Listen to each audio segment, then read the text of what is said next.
कि कब कहां हमला हो जाए। ऐसे में कहा जा रहा है कि बिल्डिंग पर मिसाइल का जो हमला है, आप देखिए किस तरह से यहां पर किया गया है। और अब आपको बता दें कि बड़ी खबर, महायुद्ध ब्रेकिंग, भारतीय छात्र जो है आज लौटेंगे। रोमानिया से मुंबई पहुंचेगी फ्लाइट। इस फ्लाइट का इंतजार भी देखिए बेसब्री से किया जा रहा है। शाम 6:30 बजे ये फ्लाइट मुंबई पहुंच सकती है, जो कि भारतीय छात्रों को अपने साथ यूक्रेन से लेकर लौटेगी, रोमानिया से लेकर लौटेगी मुंबई में। जाहिर सी बात है परिजन भी इंतजार यहां पर कर रहे हैं, बेसब्री से इंतजार किया जा रहा है। और शाम 6:30 बजे के करीब बताया जा रहा है कि ये फ्लाइट यहां पर आ सकती है। एक राहत भरी खबर जरूर है, यूक्रेन से भारतीय छात्र आज लौटेंगे। बड़ी संख्या में भारतीय छात्र वहां मौजूद है, जिनकी वापसी का इंतजार किया जा रहा है। और भारत सरकार भी तत्परता के साथ वो तमाम उड़ानें भर रही हैं जो उनको वापसी यहां पर दिला सकती है। एयरलिफ्ट इन छात्रों को किया जा रहा है और रोमानिया से मुंबई पहुंचेगी फ्लाइट। इस वक्त की सबसे बड़ी खबर, भारतीय छात्रों की सुरक्षा को लेकर शाम 6:30 बजे ये फ्लाइट पहुंच सकती है मुंबई में। यूक्रेन से भारतीय छात्र आज लौटने वाले हैं, परिजन जो है वो इंतजार कर रहे हैं। इसके अलावा रोमानिया से मुंबई जैसे ही ये फ्लाइट यहां पर पहुंचेगी तो वक्त बताया जा रहा है शाम 6:30 बजे का, जब ये फ्लाइट मुंबई में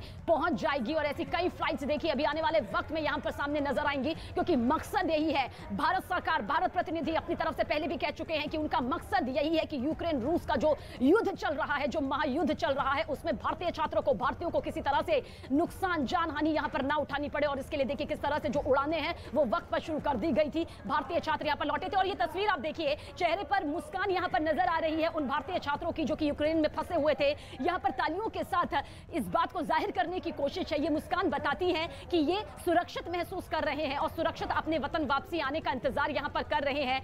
खुद को सुरक्षित महसूस करना, और वो भी महायुद्ध के ऐसे हालात में जहां पर धमाकों की गूंज आप सुन रहे हैं, जहां तबाही होती अपनी आंखों के सामने देख रहे हैं। कुछ वक्त पहले तक ये छात्र यहां पर कह रहे थे, करीब 3 दिन पहले तक कि ऐसा कुछ महसूस इन्हें नहीं हो रहा है, आसपास इन्हें धमाके की आवाज नहीं आ रही है, कोई ऐसी जो पेट्रोलिंग है वो नहीं हो रही है। लेकिन जब इन्होंने इन सबको महसूस किया एक एक करके, तो ये समझ गए कि भारत सरकार की तरफ से जो एडवाइजरी जारी की गई है जल्द से जल्द वतन वापसी की, वो कितना जरूरी है। उस पर चलना, उसको मानना, और यही वजह है कि भारतीय छात्र वतन वापसी चाहते हैं। और इन छात्रों की तस्वीर देखिए, परेशानी होनी लाजमी है, क्योंकि ये इस वक्त उस महायुद्ध में फंसे हुए जिसके बारे में इन्होंने सोचा भी नहीं था। लेकिन अब वतन वापसी हो रही है, अपने देश वापस लौट रहे हैं। भविष्य बनाने के लिए यूक्रेन में जरूर गए थे, हालांकि उसे अधर में छोड़ते हुए वापस कर रहे हैं। लेकिन जान है तो जहान है, यही परिवार के सदस्य बार बार हमसे भी कहते आए हैं कि हम चाहते हैं कि हमारे बच्चे सुरक्षित रहें।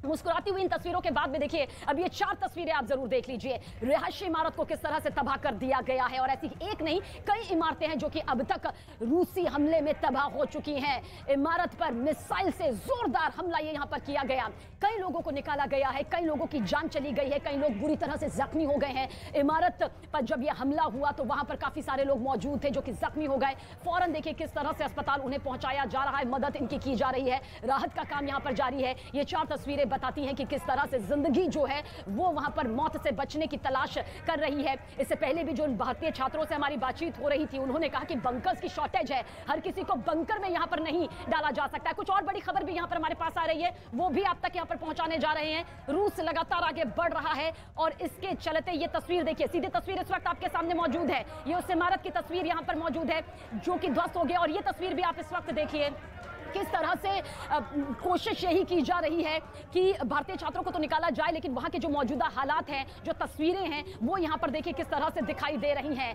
ये धुआं नहीं है, ये मिसाइल से, और ये साथ ही वो बमबारी है, वो गोलाबारी है जिसका सामना इस वक्त यूक्रेन वासियों को करना पड़ रहा है। राष्ट्रपति ने साफ कर दिया है कि वो किसी भी कीमत पर यहां से खुद अपनी जान बचाकर किसी और देश नहीं जाएंगे, भले ही उन्हें कहीं से भी मदद क्यों ना मिले।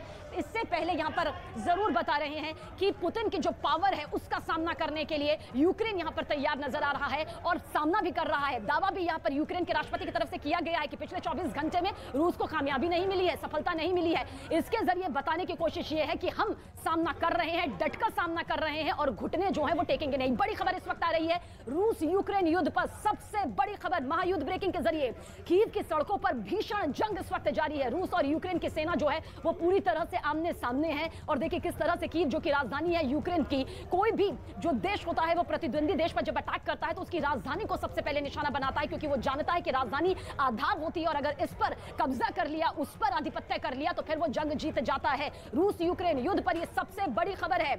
महायुद्ध ब्रेकिंग के जरिए आपको बता रहे हैं कि किस तरह से कीव की सड़कों पर भीषण जंग जारी है, किस तरह से इमारतों को निशाना बनाया जा रहा है, किस तरह से कीव को निशाना बनाया जा रहा है। रूसी सैनिक जो है, रूस जो है, किस तरह से लगातार एक के बाद एक भयानक हमले यहां पर कर रहा है। आमने सामने यहां पर रूस और यूक्रेन की सेना है। इस वक्त की सबसे बड़ी खबर आप तक पहुंचा रहे हैं यूक्रेन की राजधानी कीव से। ये सीधी तस्वीरें देखिए, ये वही कीव है जहां पर हमारे कई भारतीय छात्र फंसे हुए हैं। बॉर्डर से लगे हुए भी कई भारतीय छात्र जो है फंसे हुए हैं, उनको एयरलिफ्ट करवाना बेहद जरूरी है। लेकिन ये तस्वीर आप देखिए, सीधी तस्वीर इस वक्त हम आप तक पहुंचा रहे हैं जहां पर यूक्रेन और रूस की जो सेना है वो एक दूसरे के आमने सामने है और ये जंग जो है किस तरह से जारी है।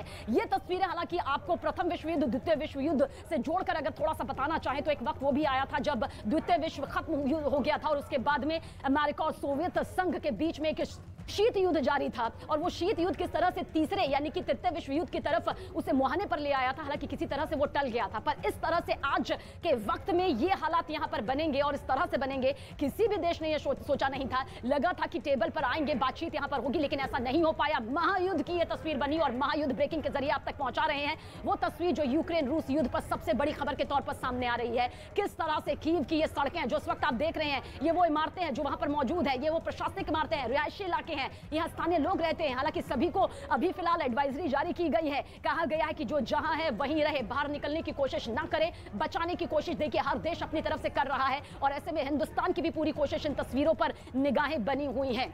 ये यूक्रेन के कीव से सीधी तस्वीर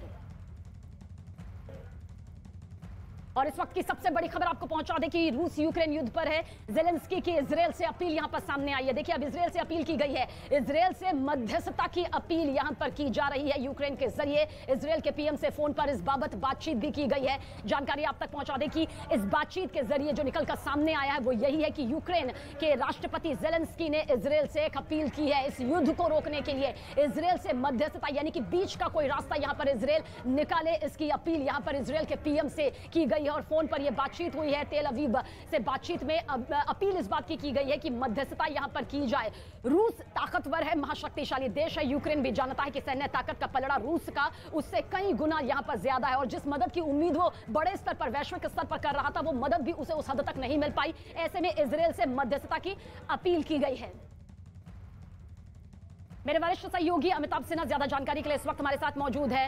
अमिताभ जी, क्या आपको लगता है जिस मध्यस्थता की अपील यहां पर यूक्रेन के राष्ट्रपति ज़ेलेंस्की के जरिए की जा रही है इजरायल से, वो वाकई बीच का एक रास्ता निकालती है? देखिए, इजराइल से अपील की जा रही है, साथ ही साथ लेकिन दूसरी तरफ देखने की बात ये होगी कि चीन शी जिनपिंग और पुतिन के बीच भी बात हुई थी कल और कहा गया था कि इस चीजों की जो हिंसा है इसको रोककर, जो हमले उनको रोककर बातचीत का रास्ता निकालना चाहिए। आपको याद होगा प्रधानमंत्री मोदी ने भी पुतिन से बात करके कहा था इमीडिएट सीजेशन टू शेलिंग, जो हमले हो रहे हैं उसको रोका जाए। तो ये बहुत बड़ा मुद्दा था कि पहले हमले रोके जाएं फिर बातचीत के लिए सामने आए, लेकिन बातचीत दोनों पक्षों को सामने आना पड़ेगा। ये हॉस्टिलिटीज दोनों तरफ से नहीं चलेगी। अब यूक्रेन को भी समझ में आ गया है कि कोई भी राष्ट्र उनकी मदद को सामने नहीं आएगा। अब यूक्रेन तमाम लोगों से राजनीतिक सहायता मांग रहा है। रूस की एक ही शिकायत है कि यूक्रेन नाटो का हिस्सा न बने और मौजूदा वहां पर जो भी वहां पर जो शासन कर रहे हैं उनका झुकाव नाटो की तरफ ज्यादा हो रहा है, रशिया की तरफ कम हो रहा है। और सबसे बड़ी बात है, एक बफर स्टेट है जिसको ढाल की तरह अमेरिका भी इस्तेमाल करने की कोशिश कर रहा है और रशिया के लिए एक बहुत बड़ी ढाल है। और तीसरी जो सबसे बड़ी बात है अंतर्राष्ट्रीय कूटनीति की, कि रशिया को नहीं चाहिए अपने सीमा पर नाटो का की बहुत ज्यादा दखलंदाजी। इसलिए राष्ट्रपति ज़ेलेंस्की लगातार अपील कर रहे हैं। उन्होंने तमाम देशों से अपील कर ली है, नाटो से अपील कर ली है और यूनाइटेड नेशन सिक्योरिटी काउंसिल से भी अपील की गई है। उम्मीद है कि जानी चाहिए जो अपील यहाँ पर की गई।